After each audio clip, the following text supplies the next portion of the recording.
Hey guys, it's a Sinless Assassin here, ready to answer my first round of Q&A questions.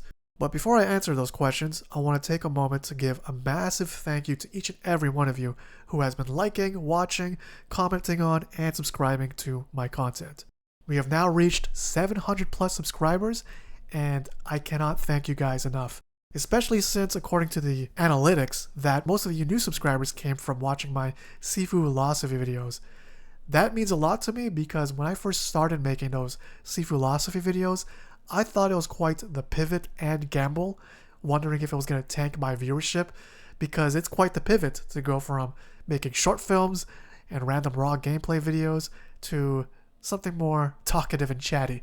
But yeah, it means a lot to me that the messages have been resonating with you guys, especially so much so that you guys are commenting on these videos and contributing to the conversation with your own thoughts. So that means a lot to me that this pivot was actually well worth the execution. Now moving on to the questions. The first one we have is from Nilko1919.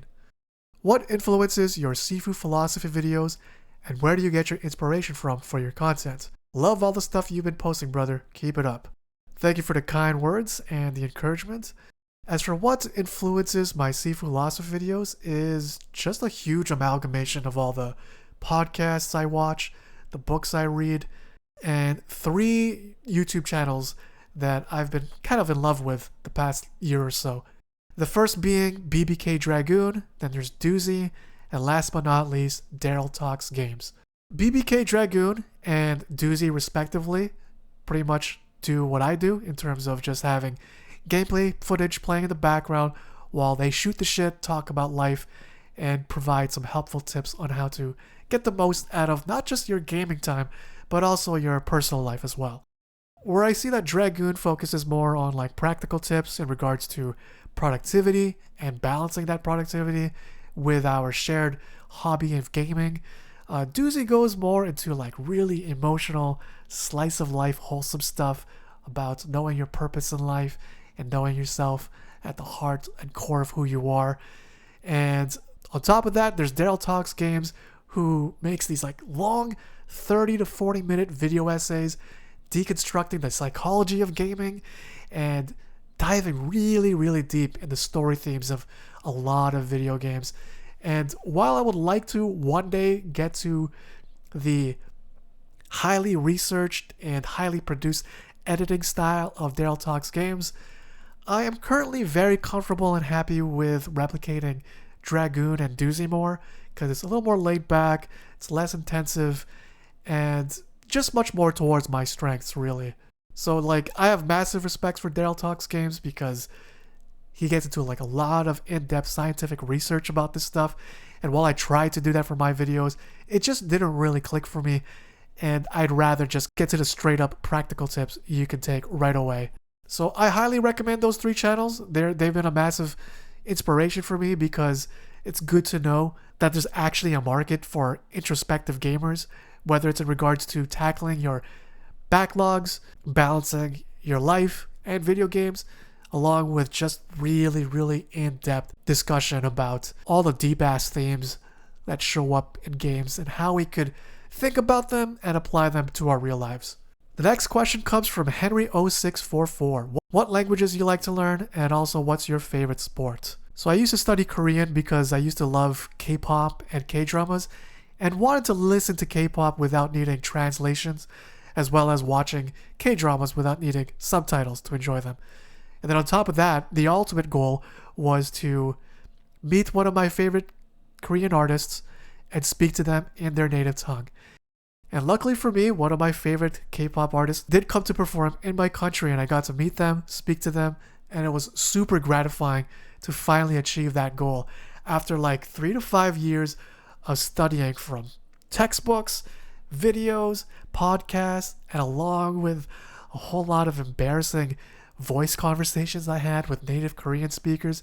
It's like, finally, yes, I got to achieve the goal of knowing a few songs off by heart and understanding them without translations, but I never got good enough to watch a full K-drama episode without needing the subtitles. But at the very least, I got good enough at Korean at conversational level to meet one of my favorite Korean artists and speak to them in their native tongue. As for what my favorite sport is, it's a tie between mixed martial arts and pro wrestling. You know, on one hand, there's a technical and tangible competitive aspect of who is the actual best fighter in mixed martial arts. Then there's also the amazing high-flying athletics in pro wrestling. And while those matches are scripted, those wrestlers do have to compete for TV time with all the charisma and athletics as they can. But if I had to break the tie, I would say pro wrestling.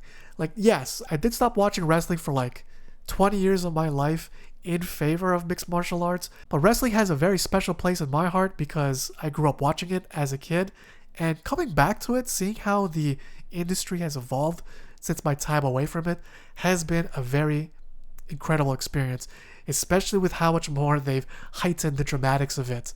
I'm just in love with like the rock concert aspect of it, with these elaborate entrances, flashy lights, fireworks, and over-the-top characters, and their epic poses before every match.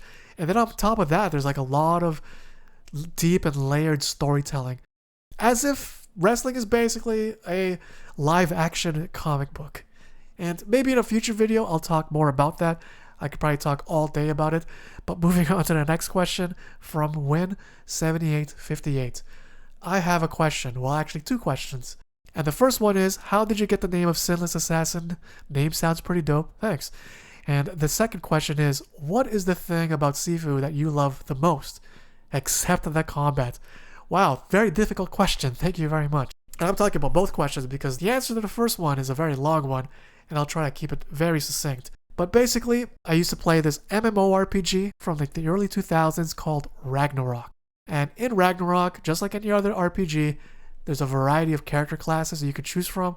And being the lifetime ninja lover that I am, I gravitated towards becoming an assassin. And so the lingo in Ragnarok was that to refer to an assassin, by short form, you would just say Sin. Oh, he's a level 50 Sin. And a friend and I wanted to make a guild purely made up of assassins, and we called ourselves Sinless Assassins. And I was playing on the idea that not only were our assassinations righteous, as if to be sinless, but I also borrowed from the archery definition of sin, which means to miss the mark.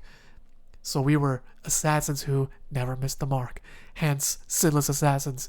So we played that for a couple years. It was a lot of fun, but you know, life and time gets in the way, so we kind of just lost interest in the game and moved on to other things. And in doing so, our guild kind of just unofficially, naturally disbanded.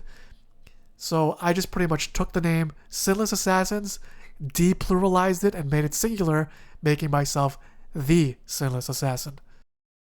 As for what my favorite thing is about Sifu, except for the combat, that is quite the challenging question. But also, now that I think about it, there's a very, really easy answer to that. And that is the replay editor. If you just look at my entire channel, a whole lot of it is the Sifu short films that I've made the past couple of years. I cannot thank Slowclap enough for including that feature into the game, because without it, I don't think I would have played this game as much as I have already. Like, even without the replay editor, Sifu is a solid game, and it is highly replayable. But the thing that has made it instantly and even infinitely more replayable for me was the mods and the replay editor, because of the endless variations you can make of different characters from other franchises and featuring them in cinematic action sequences that you can direct yourself. And the final question comes from ShadowCrowX. How do you choose what games to show in your talking videos? How I decide all that is actually pretty simple, but basically I try to feature as much Sifu footage as possible, since this is a Sifu-centric channel, but I also tend to take long breaks from Sifu to broaden my horizons and play other games as well.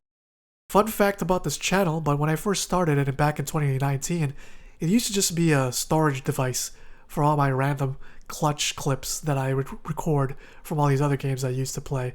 And keeping in that spirit, I'm still taking random clips from other random games, but instead of just uploading them in between the more focused content, I decided to mash them together into these little montages and talk over them. And so that's how I get more purpose and mileage out of them, instead of tanking my viewership and confusing my subscribers by putting like 1 minute of some game that has nothing to do with Sifu or the Sifu philosophies that people subscribed for. And that is it for my first ever Q&A video. Thank you guys very much for sending in your questions. I am such a yapper that I was able to make a very long video based on just 4 questions. But yeah, if there's any more questions you guys want to ask, feel free to ask them in this video's comment section, and I'll try to answer them in the next one.